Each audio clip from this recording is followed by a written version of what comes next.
What's good, everybody? Welcome into Fantasy Focus Football, live from Baha Mar here in the Bahamas, alongside Mike Clay, Liz Loza, Field Yates, and Stephania Bell. My name is Daniel Dopp. Give it up if you're here. Thank you so much. This is awesome. This is unbelievable. Oh, and Mike's already taken his shirt off. Okay. Nobody We're at wants the Bahamas. to see that. What are you guys doing? Is this a beach day, Mike? Is that what's going on? I'm here to party. I don't know about you guys. All right. We're here to party as well. Hopefully you guys are ready to be able to have some fun with us today. We're going to dive into a bunch of really fun stuff. But first and foremost, we just want to say thank you on behalf of Baha Mar for letting us be here. It's unbelievable we get to do this ultimate draft weekend here on the island. And Field, I wouldn't be doing my job if I didn't ask, because everyone wants to know, are you in fact going to participate in the beach combine this? To be determined. I did bring several pairs of shoulder pads, so I will be protected at the very least. I wanted to congratulate myself on making it more than 24 hours without visiting the emergency room here. However, I can tell you guys, incredible hospital. Unbelievable. The nicest staff you'll ever meet. And I apologize, by the way, if I only direct my comments over here to this side of this incredible crowd. This over here, So weird. It's distracting. Super weird right here. it's distracting right now. Yeah. You guys can work. Go ahead. Well, Can't even look over at you. It's so odd. I'm ready for it. Listen, I'll tell you what, we're on an island, right? We're going to dive into I'm not here to work. a little fantasy island is what we're going to do, my friends. We're going to kick the show off with that. We're going to talk about our favorite league winners here, fantasy island style. Let's go. Why don't we start it just at the very end? Mike? No, all right, I'll work. All right, Yeah, I'll no. Put my shirt on. Oh, you're going to put your shirt on? All right, we'll Not you want me to hold your drink for you? Whoa. okay, sounds like we want you to keep the shirt off. We got one boo from the crowd. You guys We got always two ruin my boos fun. from the crowd. Always ruin my fun. All right. Wow, shirtless Mike is a hit in the Bahamas. You know what? We'll have margaritas later. We'll do it later. All right. What are we talking about? We're talking about league winners. Let's do work. We're Fine. doing league winners, fantasy island style. If there was one guy that you think is a league winner this year, who would it be? League winner for me. It's got to be a guy. I forget who I wrote down, but we're gonna go with. We're going to go. It can't be somebody we're taking to the top of the draft. Well, why don't you okay? define it? No, what are you yes, it thinking of a can. league winner? No, Are you I know considering I'm this going to go with. This gentleman is but I don't want to go. Look, Look, I'm not going to go with someone that we're going to take in rounds 1 or 2 or something like that. We're going to go a little bit deeper. A guy that you're going to get a big boost in value from where you drafted him, and that's Marvin Harrison Jr. Nice pick. A guy Okay. we talked a lot about last season, and he didn't live up to his ADP. But you know what? As far as rookie wide receivers go, he was fine. You know, it was a normal rookie wide receiver season. He just felt like a disappointment because he didn't live up to his high ADP. So I think this year, going in the 4th round at 12-team leagues, better connection with Kyler Murray in their second year together. I think there's a lot. The defense is much better for Arizona, too. I just feel like that team is going to be better this season. So I think this is the year. I think we get the year 2 leap from Marvin Harrison Jr., and he's a guy that finishes a top 10 or 12 receiver and is a league winner. I like that. I mean, we all want that to happen. If that doesn't happen, we're going to be disappointed this The year. guy has one sip of a margarita, and he can't even hold on Doesn't to know the how to mic. use a microphone. What are we I'm a serving problem in now. here? Is this I'm a problem gasoline now. in that marg or what? That's just a nice, Lightweight cool Mike. Baha Mar margarita. Nothing wrong with that. Well, for what it's worth, if that doesn't happen, Field is going to cry. We found out that or on one of the earlier episodes that we have. Marvin Harrison Jr. really needs to pay off. Liz, if you had a league winner, and you know what? It can be from anywhere that you want in the draft order for what it's Well, worth. you know, Mike just said it can't be anyone drafted in the first 2 rounds. No, it can. That's just I'm going to go me. off script, too. Okay. You've inspired me to work harder. Actually, I heard a name being yelled by someone in the crowd. I was going to say Nico Collins because I think he's being undervalued. But I'm going to go with Emeka Ibuka, the Like it. wide Good one. receiver, Good one. Like rookie it. wide receiver in Tampa Bay. Really, really polished route runner. Has brought all of that nuance to Tampa Bay and impressed with his perfectionism. Chris Godwin, question marks around his week 1 availability. And so Buka's been getting a lot of first-team reps. I like the offense, and I think that he could really surprise, and he's going to start the season likely as Baker Mayfield's second favorite target and working opposite Mike Evans. Not a bad place to be, especially when you're drafting him in the 15th round. I'm glad you. I think, is my mic working? It's on, yeah. Okay. Liz, I think you sniped Field just like you would in Oh. the draft. Well, we put this in the document. I know, but then he went off. Did I do it? Yeah, it's okay. I'm sorry. You know what, Liz? Oh, no. Great pick. Great pick there by Liz Loza. Good pick there. Great pick. Such a great pick that subconsciously. talk about Brenton Strange? realized it. No, I don't. Okay. Not at all. Not at all as a league winner. Well said by Liz. So I've got about 60 seconds. I can talk about whatever I want. Yeah, you want Stephania to go first? You can come up with a second No, name. I don't want to give you a different answer. I want to show the confidence in Emeka Egbuka for all the reasons that Liz laid out. And so, yeah, that's my answer. Is also my answer. To be clear, was first Emeka Egbuka. Yeah. Can I ask you a question? I'll ask you a question then, Field, about Egbuka. Hit me. Because I know you guys are still like in off-season mode, but I'm already working on like the Week 1 playbook. Like I'm, I got the Week 1 rankings ready to go. Sure. And I noticed that Egbuka projects pretty darn high early in the season because, to your point, Jalen McMillan's not going to be there. Chris Godwin, we know, is not going to be there for a while. So Egbuka is a first-round wide receiver who is going to play a big role, and we might be ranking him 20th, 25th in Week 1. I talk about two types of players in fantasy football pretty often. There are season-long players and there are pocket players, right? Season-long guys would be Justin Jefferson. You don't draft him to be okay for part of the year and then great for part of the year. You draft him with the expectation that every week you might get 20 points from Justin Jefferson. Then I talk about pocket players because the reality is that very few guys in your roster are going to carry the same value from Week 1 to Week 18. You need guys that can carry you early on in the season if you take some risks, if you draft a player like Travis Hunter, who may or may not have a gigantic offensive role, or you draft Rashee Rice in the middle of the season. He's gone for 4 or 6 or even 8 games. You got to have guys that can kind of lift you up during those areas or those times of the year when you're very thin. Egbuka feels like a strong early season candidate to be exactly that because he should be a top 2 wideout in an offense that Baker Mayfield has more passing touchdowns than anybody else in the NFL over the past 2 seasons. So I like the pick by Liz, so much so that I submitted it several hours ago to our producer. And I'm just going to add more reason to like him. And I don't want to say I told you so, but I did mention in April at the NFL draft that there might be an issue and leading Tampa Bay to want to draft a wide receiver in the first round. And that was the status of Chris Godwin. And maybe people have heard that it sounds like Chris Godwin is now going to be elevated off the physically unable to perform list, but they are very clear in saying that there is still no timeline for his return. And a reminder that coming off that list just allows you to return to practice. It's a way for them to work him back in.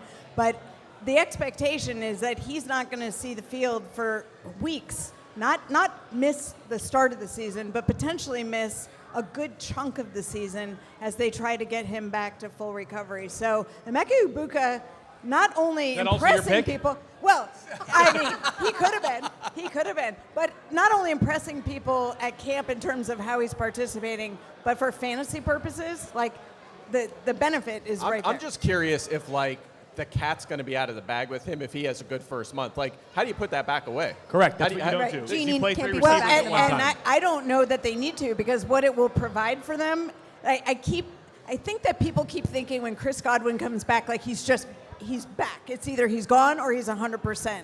And I see a scenario where he has the opportunity to kind of get acclimated to playing football again, and they're not going to decrease Egbuka's volume that much away. They might just have to keep him rolling. Right. And that could be bad news for Mike Evans if you're drafting him as your number 2 receiver, or certainly Chris Godwin when he's back. It's definitely bad news for guys like Kate Otten. By the way, the power of Fantasy Focus is on display right now. Right over here, we have a bride-to-be who said, I want to go on my bachelorette party to Baha Mar specifically to watch Fantasy Focus. Oh, they're I mean, honestly, like when I was considering places to go for my bachelor party, whatever that was, a decade or so ago, wherever I could watch my favorite fantasy football podcast that was pretty high. That was where it was at. Shout out. Congratulations on the big day. That's Let's right. go. I don't know what and it they've says. got special shirts made. Her This shirt is how you says know it's for Fantasy real. Focus is even better than that podcast, New Heights with Taylor Swift. That's high praise. Wow. Listen, we get similar downloads, so we really appreciate that. That's awesome of you to say. Shout out to you guys. Hey, Stephania, you're not the only one that loves Emeka Egbuka. Obviously, great minds think alike, but you're not allowed to pick him for this one. So who do you have as your league winner? Exactly. He's already been picked twice. It's not going to surprise anybody who knows me because I'm going to go with Ricky Pearsall of the San Francisco 49ers because, all right, see, we have 49ers fans here in the audience, Ricky Pearsall fans. I love this. I've been talking about this pretty much since I went to see him in camp, and I always thought that Ricky Pearsall was due for a boost in his second year because once he came back to playing football last year after being shot. That's why he missed the early part of the season. And he got used to playing in an NFL offense. We saw great production from him, especially the final 2 weeks of the season. So having another year, and I've talked about this. In fact, he trained with Brock Purdy both in Arizona and Jacksonville in the offseason to work on their timing. And timing is such a big part of the 49ers offense that Brock Purdy really wanted to emphasize Ricky Pearsall's timing. He's like, you've got great hands, you've got great speed, but this is a timing game. And they're starting to click in that way. And look at the 49ers wide receiver room. It is thin. Decimated. It is thin. And you've got Brandon Ayuk, who's not going to come back for a while, coming off a major injury. Juwan Jennings injured and maybe Contract. not thrilled. You know, what? Itis. I'm just going to leave it in the ether there. But there's a lot to be had there in the wide receiver room. And right now, Ricky Pearsall running with the ones entirely in practice. Yeah. He's going to be featured in that offense. And if he does well, to your point, what we were talking about earlier, like, you're not going to take that volume away from Ricky Pearsall. No, he has a great opportunity to be the number one right out of the gate. And you, by the way, you know your wide receiver room's in trouble when you're trading for Sky Moore, who the Chiefs are probably going to cut. I wasn't going to bring that up. A bow from Mike Clay. It's a rough spot. So I'm with you. I'm with you too as well, Stephania. You know he was one of my favorites heading into the season, so I'm all in on Ricky Pearsall. If I had to pick a player, I'm going to go with someone early. I am going to go as well with someone at the top of the draft. Can I guess yours? You can guess who it's going to be, Stephania. Go ahead. Chase Brown. It's Chase Brown. I've been talking about Chase Brown nonstop. I'm not going to stop talking about Chase Brown. What can Brown do for you? This is how you know you love a player. Chase Brown. Once he became the starter in Week 9, I've said this a million times, but in case you haven't heard it, he was running back 2 in targets, running back 2 in catches. That's good. We love that from our running backs, catching passes in fantasy football. He was running back 3 in goal-to-go attempts. We love that. We want him to get all the goal line touches. So he's touching the football at the goal line. He's catching the football. Oh, and by the way, who else is behind him? It feels like there's not a lot of people there. Speaking of which, Adam Schefter reporting Brian Robinson Jr. to the... No, I'm just kidding. I would lose my mind right now. I mean, it's just Samaje Perine, and it's Samaje Perine, who we do think is a really good player, but from a fantasy perspective, I don't think he's going to completely vulture away Chase Brown's volume and Taj Brooks, the rookie. So I am all in on Chase Brown with everything he did. He was a running back 4, averaged over 20 fantasy points per game once he became the starter. And that team is going to have to continue to do what it did last year, which is rely on the offensive side of the football. I could see a tattoo player being in play here. Like if Chase Brown is on a team that you win a championship this year, you get a tattoo of Chase Brown smiling somewhere on your body. I could do that. And if he lets you down, you just go not smiley face. That's fair. Can I Chase ask Brown. you a strategy question, Daniel? Absolutely. Because I believe that you have Joe Burrow among your top 5 quarterbacks. I do. Mike and I are more in alignment about a top 4 being in the first tier and then Joe Burrow being the top of the second tier. Yep. But you are a top 5 guy. Yeah. Interestingly, Joe Burrow and Chase Brown are being selected around the same place. Would you rather select Joe Burrow or Chase Brown, understanding that Brown is a league winner for you, or would you rather wait on the position of quarterback and get someone later, assuming you didn't get one of the top 4 guys? That's a fantastic question, Liz. I like those. I would love to be able to get one of the tier 1 quarterbacks. I think we all would. You're not going to leave a draft with one of those guys and be disappointed, but I think quarterback is deep enough that I would rather wait at the position and grab someone farther on down the draft board and make sure that I get my guy, Chase Brown, to be able to secure that running back spot. So he's a priority for you then? Yes, Yep. absolutely. Okay. Yep, especially with where he's going. I mean, he's a high-end RB2, and if he can be my number 2 running back, I'm thrilled with that. I'll take that to the bank all day long. Absolutely. All right. Those are our league winners, Fantasy Island edition as well. Let's dive into some sleepers here. A few, I guess we're going to call them Shark Tank pitches. Mike, I'm going to start back with you again. Oh, okay. Give us your sleepers this year, and most importantly, break down one of these guys, the one guy that you feel the most excited about as your sleeper. Okay, so I'm actually prepared for this segment, so have some names you here. brought some notes. First time for everything. You know, I was, sipping some margs before relaxing, so I wasn't ready. But I'm ready now, so we can do this. All right, I'm going to go through each position here. I have J.J. McCarthy, a quarterback. No surprise, right. been talking about him all offseason long. Travion Henderson at running back. ADP on the rise right now. It's almost hard to call him a sleeper at this point because ADP is soaring.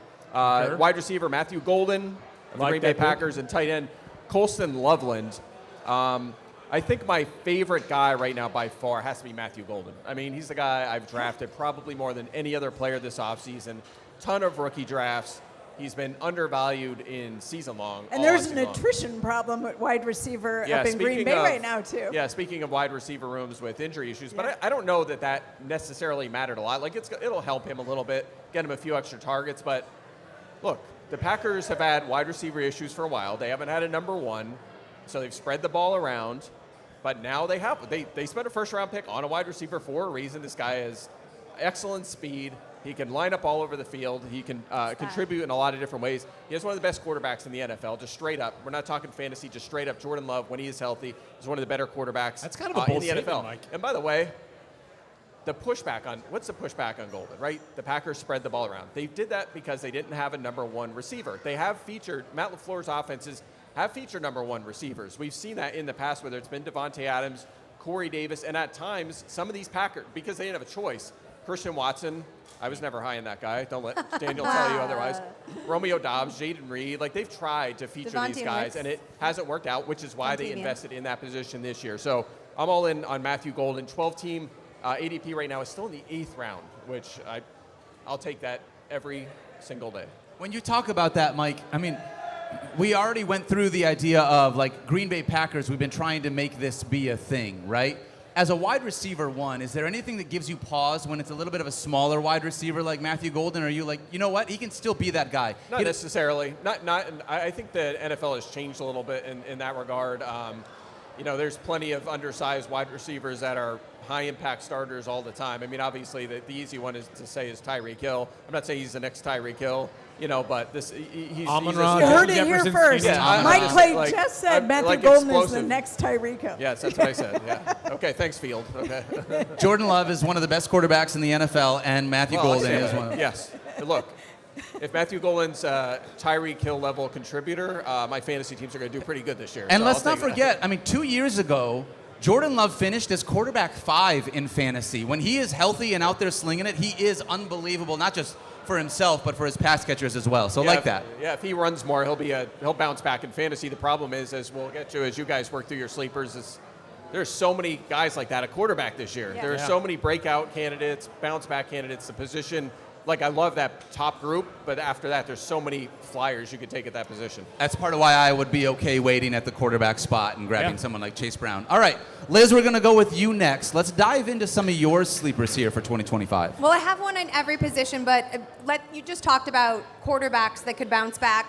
At quarterback, I think Trevor Lawrence is a nice bounce-back candidate. He was the QB 13 in fantasy points per game, both in 2023 and in 2024. Of course, before he injured his non-throwing shoulder and had to end his season early. What was interesting, though, about last year was when Brian Thomas Jr. entered the equation, Lawrence became the QB2 in air yards per attempt. I know you don't like an air yard stat, but I do think it's relevant. I don't mind them from you. I just think they're useless from Mike. All right. But I do think it's interesting because when you bring a wide receiver that can drag a quarterback into production, to see that stat grow so much for him, to me, is if in a healthy year he could continue to be dragged into production. Travis Hunter obviously joins the equation, and then bearing the lead a little bit, Liam Cohen, coming off of helping Baker Mayfield reach a record season, also should help him. Also, Trevor Lawrence is only 25 years old. Bo Nix is 25 years old, and everybody loves Bo Nix. So there is some time there. Yeah. I'm not saying that he's going to be a top 5 producer, but a low-end QB1, I think that's definitely within reason. At running back, quickly, I like Trey Benson because James Conner did last year something he had never done previously in his career, which was stay on the field for 16 games. James Conner himself has said that he expects Trey Benson to eat into his workload. Yep. This is a power rusher with 4.38 speed. We love that combination in a skill set, so I think he'll see the field more in his sophomore campaign. Brenton Strange, I do like field, another Jacksonville Jaguars player. Evan Ingram and Christian Kirk leave 111 targets for him to see. But I really, really like Marvin Mims. I think that's the sleeper I'm the most interested like it, Liz. in. Yeah. As the season progressed, wait, you just talked down Bo Nix, but you love Marvin Mims? I didn't talk him down. I have him ranked higher than Trevor Lawrence. Okay. But it did, as it does with most rookies, it took a minute for the game to slow down. And it's interesting because once Bo Nix and Marvin Mims found each other, once Mims caught his first touchdown of the season, then the chemistry between the two really started to develop, and Mims his targets per game exploded from like 1.2 to over 5 targets per game from like weeks 12 to 18. So I fully expect Mims to pick up in 2025 where he left off in 2024. His presence also helped Bo Nix become a more efficient passer. And again, I like a speedster. I like that he's a wonderful complement to a possession option like Cortland Sutton and a short yardage joker like Evan Ingram. So there's a clearly defined role. He could be the wide receiver 2 on one of the most exciting ascendant offenses in the league, and you're getting him in the 16th, 15th round. Yeah, I love that. I mean, do you guys have anything to be able to rebut against those comments? I'm still stuck on so many Jags being mentioned. Like, when I'm doing my fantasy draft, I'm just like, got to get Jaguars, always a recipe for success. Evan Ingram isn't there anymore. We do like him at tight end in Denver. I mean, we're buying the Liam Cohen hype, right? Yeah, we are, baby. That's it. That's exactly That's it. why it's happening. He loves Travis Hunter. Yeah, absolutely. Yeah. That's you. That was he is you. Me meaning me. Yeah, Yes, he I do meaning love you. Travis Hunter. You. Yeah. Yes. Bold take, I know. But My turn? seeing everything that Liam Cohen did last year with Baker Mayfield and this Bucs offense, there's a reason why we're all excited about at least the passing game. Running game feels a little different, to be honest, in Jacksonville. It Someone feels like will be of value. We just don't know who that someone is. But when you don't know which one it's going to be, it makes it tough to be able to feel confident in drafts for Jaguars running backs. Are we talking busts tomorrow, maybe, on tomorrow's might pod? be. Maybe Could be we'll a little bring that Jaguar up. running back All talk, right, well, perhaps. maybe we'll bring that up tomorrow. A little tease, as we call that in the business. The business. Well done by Mike Clay. All right, I'll give you a handful of sleepers here as well. Let's start at quarterback. Mike mentioned J.J. McCarthy from that 2024 NFL draft class. We haven't yet seen J.J., but we have seen Drake May for the New England Patriots, Love who last year averaged 7.8 yards per carry, which is best amongst all qualified quarterbacks. One of the best amongst all players in the NFL. We got a Drake May jersey in the crowd That's right. today. Shout out Baker. Yeah, happy birthday, Baker, by the way. Happy birthday, Happy Baker. birthday, Baker. Got the number 10. Wearing the number 10 jersey. Fantastic 10 Drake years May old, jersey. has the number 10 jersey, Drake May, brand new birthday present. Now, on that service. is awesome. That is incredible right there. And Drake May, he's a baller. I think to me, like the two things that can hold Drake May back from being really good in fantasy this year, one would be it's an improved but definitely not perfect group of pass catchers around him. Stephon Diggs helps, and I guess Mac Hollins helps. We think Travion Henderson's legit. But the other part is a lot of the emphasis from the Patriots this offseason has been, and this is in line with the coach he now plays for, Mike Vrabel. We're going to be really tough on defense. We're going to run the football well. Take care of the football. Sounds like the old Patriot way, Yeah, right? And Drake May, part of the appeal for him in fantasy would be if you get some of those cut-it-loose, ridiculous plays that he's capable of making, that's big for fantasy. I want to see aggressive Drake May. That would lead to a lot of fantasy goodness. I'll also mention Isaiah Pacheco, who, unless the Chiefs make a trade over the next, call it 10 to 14 days, just feels like he's right beneath us, our nose, just sitting there, starting running back, good offense, contract year. Liz mentioned Brenton Strage, who James Gladstone, their GM, wants to get involved in the offense more. And then on the sleeper front, as the local 49ers fan, I'll mention the other one, Juwan Jennings. 8.6 targets last year after the team's bye. So third and Juwan, who I'm convinced contractitis is really what's going on here. He's looking for a new deal. I mean, it's tough to be able to, with both of these 49ers wide receivers, their ADP is really similar. They're right next to each other, so it kind of does come down to which one would you rather have. But I don't think you this can is go like wrong. a running back situation last Correct. year with like Tajay Spears and Tony Pollard. They were going back to back, and it was clear it was not close. Like This is close. this is close, but both of them could have similar value each week, right? Mike, do you have, from a projection standpoint, is there one of these wide receivers that your projection says you like more, or are they that similar? They're very close, so whichever one falls further, I think, is the value. But you're right. That's an excellent point, which is that... Thank you. You can go now. You can go now, Fields. You're good. You made your good point for the show. I think there's room in this offense for both of those guys and George Kittle and Christian McCaffrey because it's Kyle Shanahan. And this guy, I mean, Brock Purdy's going to average 8.5, 9 yards per attempt because all of Shanahan's offenses are like that. So there's room. Stefania's just sitting there enjoying this I have several commentary. thoughts on this. You guys know I'm going to weigh in because it's 49ers, so I have to. But Juwan Jennings, I can't say. Like, I'm not in the room, so I don't know if it's total contractitis, but I will say that he had a calf injury in OTAs before this became an issue. So when you hear something and then there's an aggravation of it, after you start training camp, he did start participating, then he was out. Sometimes it will influence how much you want to participate if there's something that you don't want to get worse when you're trying to make a case for why you should get paid more. So I just would leave the door open that both things could be true. That being said, he's not getting the reps now in camp, and you worry about if everything works out and we're starting, is there a risk of injury because you haven't been acclimated to football? And so Juwan Jennings becomes difficult for me in that way. Yeah, see, they agree with me. They agree. Big 49ers fans in the crowd, for sure. Big winner! But in any event, I have Juwan Jennings as a sleeper.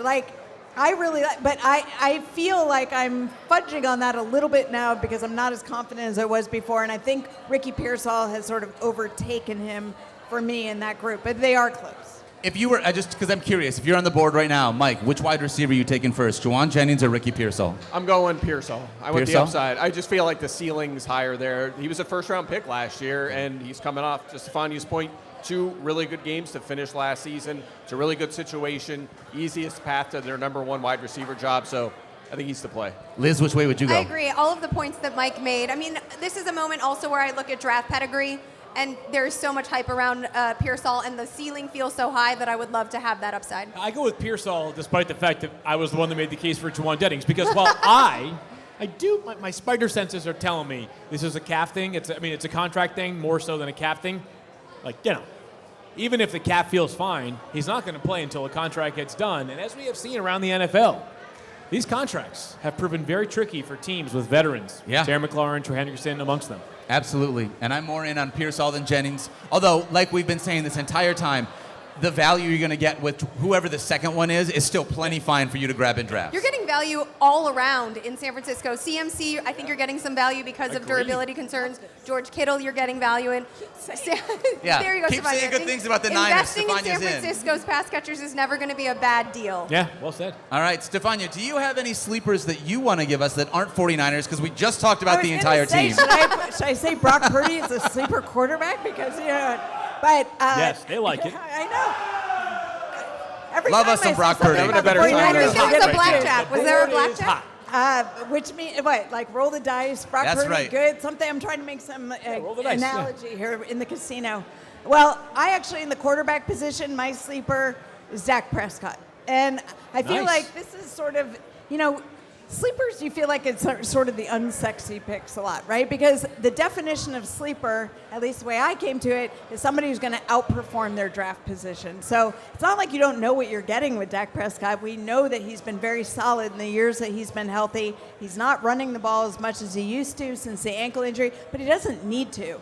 He's learned how to get rid of the ball quickly. He's got finally two wide receivers who can go out and make huge plays and make his stats better. Dak Prescott was on my injuries to monitor list because he's coming off a year that ended early because of a torn hamstring. You guys think you've had a hamstring strain before? He tore his off the bone. No, thank you. The only way you can fix that is to reattach it to the bone. But he's recovered fully. He looks great. Everybody is talking about how good he looks. I saw him running down in camp. There's no issue there.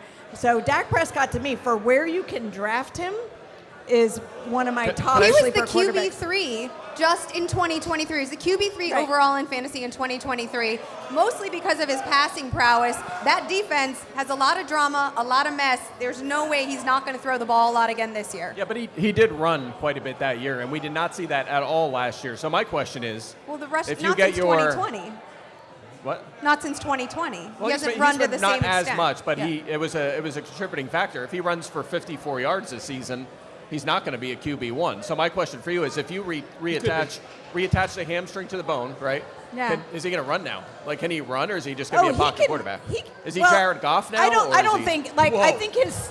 That felt like slander the way that you just said what that. What did he say? It's the way he says these things. Jared Goff Jared Goff with fewer touchdowns. Are you talking about a guy who's been a top 10 fantasy quarterback for 3 straight seasons? Oh, heaven forbid. Look what you did. It's the tone. Listen, I think the evolution of Dak has been to be less of a running quarterback as part of the self-preservation, the maturation of Dak. Get rid of the ball quicker, look for your targets, and he needs to be able to move and protect himself. That's really what you're looking for. You're not looking for him to deliver. Like, he's not going to be Jaden Daniels out there. I'm not counting on getting a ton of rushing yards. Yeah, I'm not looking for that, but if we can get 350 yards and 3-4 rushing touchdowns, that makes a huge difference where I in fantasy. See it, I think the rushing touchdown thing, I think you may get a couple of those. Not a lot. 3 or 4 is probably where I would say is the max. But I don't know about 300 or 400 yards. All right. I don't know. I'm not. For that reason, I am out on Dak Prescott. Pass. Wow. I'm not super invested in this running back room. room. Like, the running back room doesn't really give me a lot of warm fuzzies, you could say. Yeah. But Dak Prescott, each of his last 3 healthy seasons, he's finished averaging over 20 fantasy points per game as long as he can stay healthy. Yeah. And that doesn't include the Dak's season that he now. started with. He was averaging over 27 points. I think it was 2021. He was like an MVP candidate right out of the gate, and then unfortunately got hurt. On pace for 7,000 yards. It was unbelievable. But if he's healthy, I am with you. He's going to be one of my sleepers as well. Who else you got, Stephania? So my running back sleeper is Cam Scatterbo. Mostly Nice. because You I love like saying him. his name. I really do. I love Cam Scatterbo. And if like many people, my eyes were really open to him late in the season, college playoffs. I mean, the grit that he showed. And so I started looking at what he was able to do. And I think it's the fact that he's good at all things. He's very much of a Swiss Army knife running back. And I think he's got the power to bulldoze his way into that top running back position for the Giants by the end of the year. I think things will flip. Now, he had a bit of a hamstring issue in training camp, so I think some of the shine on him has fallen off because people haven't heard much about him in the preseason. So we were doing this mock draft project early in the year, and I saw we had Tyrone Tracy ranked ahead, but you saw in our drafts the flip where Scatterbo started to jump over because we knew what the potential was there, and I think a lot of us saw that as the season builds, Scatterbo is probably going to be the more featured back in that offense. His absence in the preseason, I think, has made him fall, which makes his value that much better when you're doing your fantasy draft. I like all that analysis, Stephania. I mean, he was a guy, Field, I know when I was listening to First Draft, like you and Mel would talk about, this is someone that just brings like an energy and a punch to that offense. I think it was Arizona State. Arizona, where did he go? Arizona State, yeah. He actually became, this will just warm Stephania's heart even more, the first player since Christian McCaffrey with over 1,500 rushing yards and 500 receiving yards in the same season. No way. Yeah, so that's good company. Yeah, He also in the FBS level, went of to the sideline in that game, got sick, came back. And He went actually, up- he I don't went even up, know. Chuck. I don't even know if he went to the sideline. He got sick and then continued to play. Yeah. So everybody's like, "That's the guy you want on your team." That's tough. Up Chuck Scatterbo. That's so good. All right. Do you have Anybody any more, else? Stephania? Well, I had Jawan Jennings on my list. Nice pick. So I Affirm definitely my earlier. thoughts. Now I'm a little concerned about him, but I still think he's for where you can draft him, especially as it's the going chatter late. gets more. All right, Daniel, Still let's value, but. Oh, sorry. You done? Are you done? Sorry. you done? What? Are you done? Are you done? I didn't want to Can talk? interrupt. Are you done? No, I was just going to make Didn't we it. do that last year? I know. Didn't this happen last year? I was going to make a Daniel joke, and then didn't but wanna you started interrupt. talking again, and then I felt bad, and But I'm going to interrupt. I'll just, I know. I've got PTSD. This happened. no last year. decorum going back in to this my room. margarita. Going back to the margarita. Mike, just go back to the margarita. Yeah. I want to talk about one of Liz's favorite players, Colston Loveland. Nice pick. Oh, I love that. She's not Okay. even listening to me, and here I I am. did. I'm sorry. I'm scolding Mike on your behalf. Colston tell me all about him. Who I think From Bliss, Idaho, See, originally. Correct, yeah. I told you. But listen, if you're looking for a tight end who is going to make a mark, we've seen rookie tight ends do it before. I think we used to not trust them. Yeah. Then Kyle Pitts had this monster year, and we were like, oh, this is what it's going to be. And then that was so good. and then he scarred everyone for life after Yeah. that. But I think Colston Loveland could be this guy. Everybody is concerned about the malice defeat in Chicago. I understand that ball distribution. Maybe why Tyler Warren is a preferred target for some people. But I think Colston Loveland is such a great athlete. Came in with was coming off an injury to his Shoulder, shoulder joint, but now is fully past that 100%. I think he's going to be a tight end that emerges. We saw hints of Cole Kmet, making something in that office. I think that Loveland will make the difference. I think that he and Caleb Williams are starting to connect, and we're going to see that He emerge. brought down the house with that rookie talent show performance. So You see that? He's saying, Oh, yeah, he did. yeah, let me love you. it's That was fantastic. the song he sang, yeah. Yeah. I didn't already remember loved the him. song. He didn't even need to He sing didn't even it. need to sing Already it. loved him. Well, for what it's worth, Mike, do you want to do your joke now, or you want me to start on my players? I was just going to ask you to list your 4 Lions. Who are my 4 Lions? It's too late now. It's ruined. The You got is- one at every position. The joke's over now. I can't. You just go ahead. I'll tell you who I have, all right? I got Dak Prescott, who Stephania already mentioned. He's been one of my sleepers for a long time. Yep. I've also got Tony Pollard. I actually really love Great Tony value. Pollard with Even where he's more going right so now. And now. that's the reason why, because of the value. And the value with where you're getting him and what's unfortunately happened with Tajay Spears has really pumped him up with where I have been in on Tony Pollard, because last year he finally started to do some things that, like, as the lead back, we were really excited to be able to see. Getting Cam Ward coming into this offense, what are the Titans going to look like this year? I had some question marks of how good is that offense really going to be? But if Tajay Spears is banged up and going to be dealing with a few things, it's helped just with the value of where you're able to get Tony Pollard right now. Like it. There's an interesting head-to-head bet on ESPN Bet. Tony Pollard or Breece Hall, who has the most rushing touchdowns. Wow. That's kind of depressing. I'm not going to lie. Hall was the answer out there? All day. I'm just saying it's an interesting bet. You can go to Think ESPN about Bet if you had place made that, if you had offered that bet last year at this time. Oh, my gosh. Right? Hey, like the second running back off the board versus Tony Pollard, who was kind of radioactive after a disappointing final season in Dallas. Tony Pollard only had 5 rushing Yeah, I was scores going to last say year, Pollard too. didn't score much last Only year. 5, He was the but better Sixth player. You add rushing in Braylon attempts. Allen, you add in Justin Fields, and So now you're saying there's Dopp. positive touchdown regression for Tony Pollard is what you're Per saying to me. chance. If he has the same Did you say workload. per yes. chance? Per No one chance. says per chance. I say per Mike chance. does. That's not, because a couple margaritas you say per chance. No, Liz is teaching me big words. Okay, so I'm trying out some Shoot. new words. All right. All right. I got a thesaurus. Okay. Learned some All new right. words.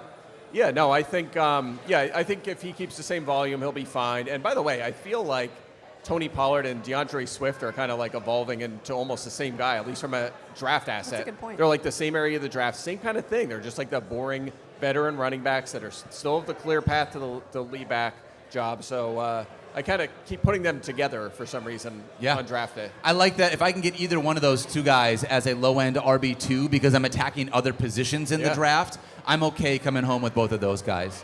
I also really like Ricky Pearsall. That was another one of my sleepers, but you guys talked about him. This is what happens when you go last. Everyone else takes all your players. You done?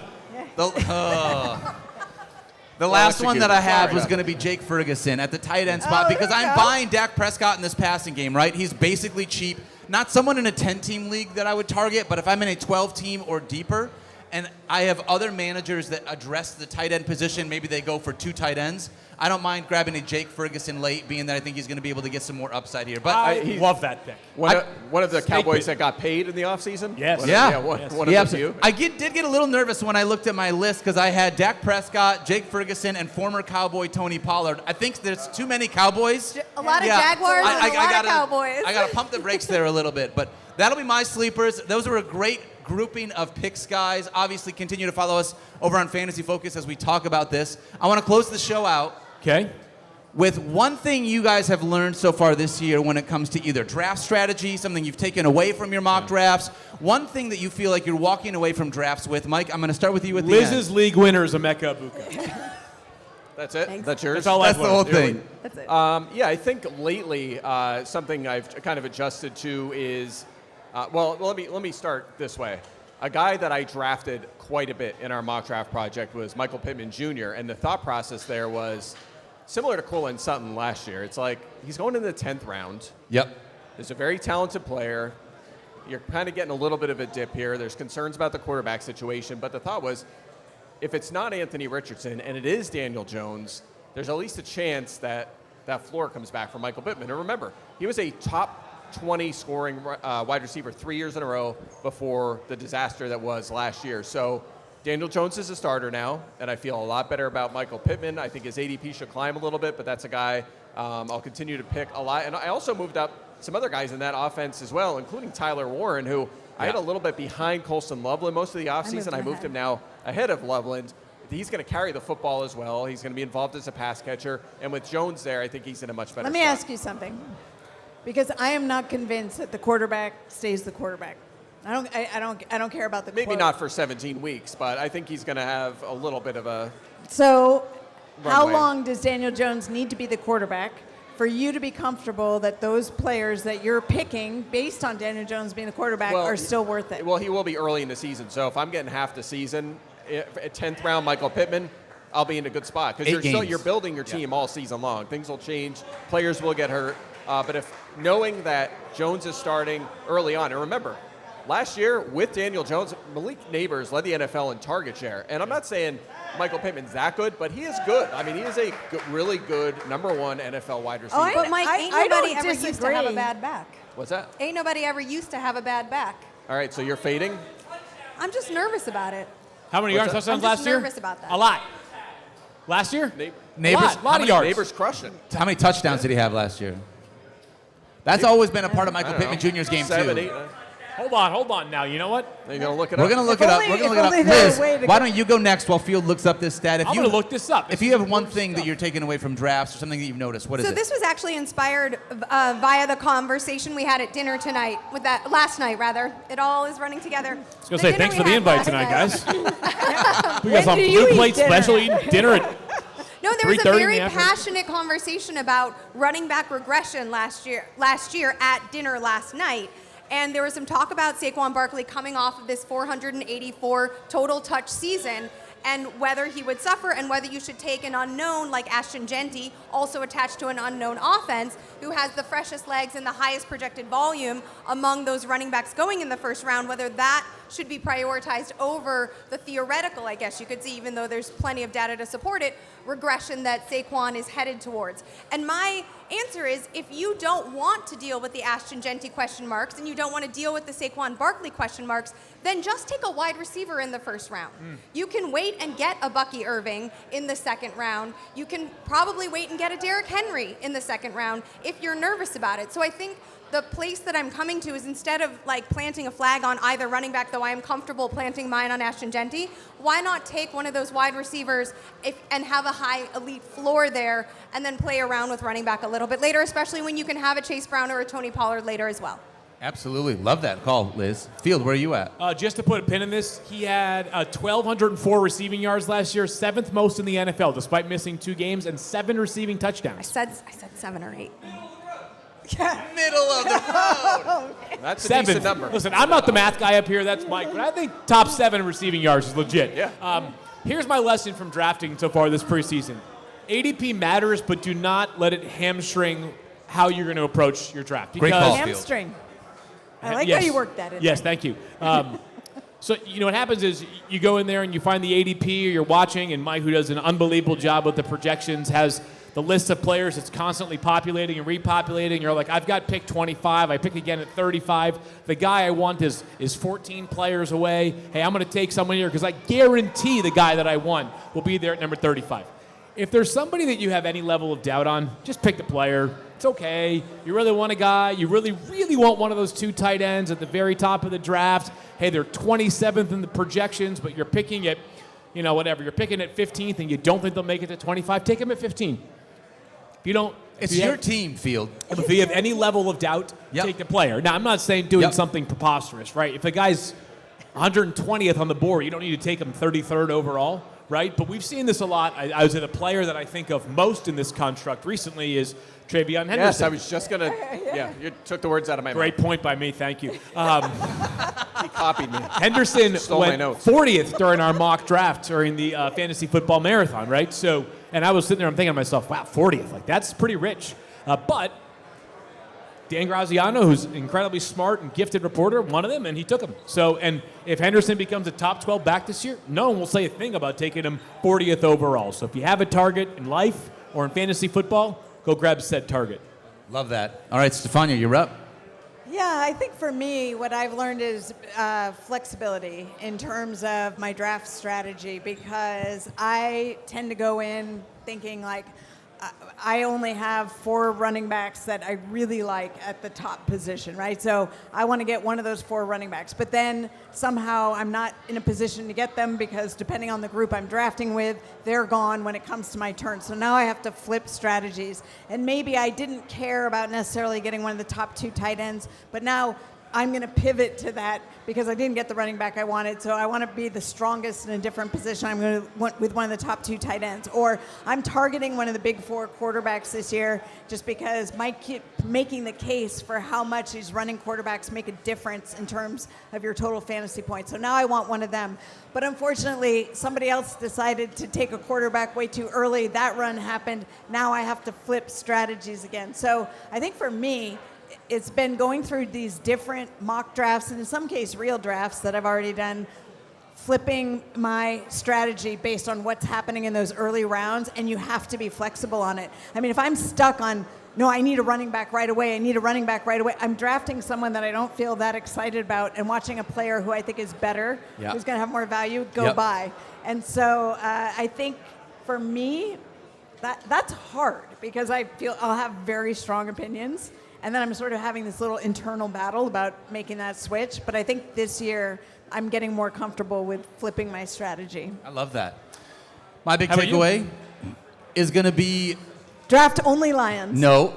It is difficult but not impossible to thread the needle of drafting both island positions at the top of the draft. Did you say island? Island positions. Absolutely. We're talking Drafting on an quarterbacks island this and weekend. tight end. Yeah, we got a lot of island stuff going on this weekend. But I want to leave the draft with a top-tier tight end if I can. I'd also love to leave the draft with a top-tier quarterback. When you're on an island position and you only play one of those guys, I'd love to get one of both. But if you do that, you're going to leave yourself thin at either running back or wide receiver or the depth that you're going to have on your bench. It's not impossible, but it is difficult, and it's very important to be able to mock draft to make sure that you're going to be happy with the rest of your squad, because even though you're getting positional advantage over the rest of your league at the quarterback and tight end spot, your running backs might look severely underwhelming in comparison to the rest of your league mates because of that. Sure. So it's just important to be able to not only mock draft to make sure that you can do it, but knowing that threading the needle of both of those has just been difficult for me when I've been trying to pull it off in drafts. It's usually one or the other. Yeah, exactly right. And I've been trying to do the same because I want one of Bowers or McBride, but you're talking the 1-2 turn to get Bowers, a little later in the 2 to get McBride, and then you come to the end of the second round into the third, and then you would have to, if you're picking quarterback there, you have to pounce on one of the big 4 quarterbacks because they're not coming all the way back around. So you're right, it is a very hard thing to do. You basically, to guarantee, you have to spend a 2 and a 3. Right. And that's hard to pull off. And then 2 of your top 3 picks were a tight end and a quarterback, and then you go to work at running back and receiver. So is that why you're ending up with a lot of Tony Pollard and a lot of DeAndre Swift then? Yeah, sometimes. Yeah. Sometimes Absolutely. you got it. Yeah. I think the second running back spot is always fascinating in fantasy because if you ignore that spot, if you're like, I'm just going to be, we'll say, hero running back, right? So you'll take a running back in the first round, maybe the second round, and then you just focus on receiver, tight end, quarterback. When you're done your draft, you're going to be like, oh, man, that second running back spot is a problem. The thing is, though, it's maybe the easiest one to fill in time because there's going to be injuries. Now, last year that wasn't the case. There'll be emergence of other It was a very healthier running back last year. Get ready because that's also because nobody went over 300 carries the prior year. Not a single running back went over 300 carries. But it was still an abnormal year. I mean, I think you're going to have more, unfortunately, you're going to have more injuries this year. It was definitely abnormal. I mean, Christian McCaffrey, unfortunately, took care of one of the top running backs going out, at the start of the season. But aside of that, but after that, we really didn't lose like Brian anyone. Robinson missed some games. That's, otherwise, people missed a few games, but there weren't other season-ending injuries at my the point position. being, you're going to have more of these backup running backs we're taking late. The insurance backs are going to have more value this season, so don't forget about them in the later rounds. I love that. Yeah. Hey, we're not done here at Baha Mar. We're going to be back here tomorrow. Thank you to everyone that stood and hung out with us the entire time. And only to those one of you, child fell asleep during the show. That's a win in my book. That's not too bad. We're going to be back tomorrow at 3 o'clock. We will see you guys here. For those that are watching and listening at home, don't forget to love each other. Be kind to yourself. And we'll see you guys tomorrow.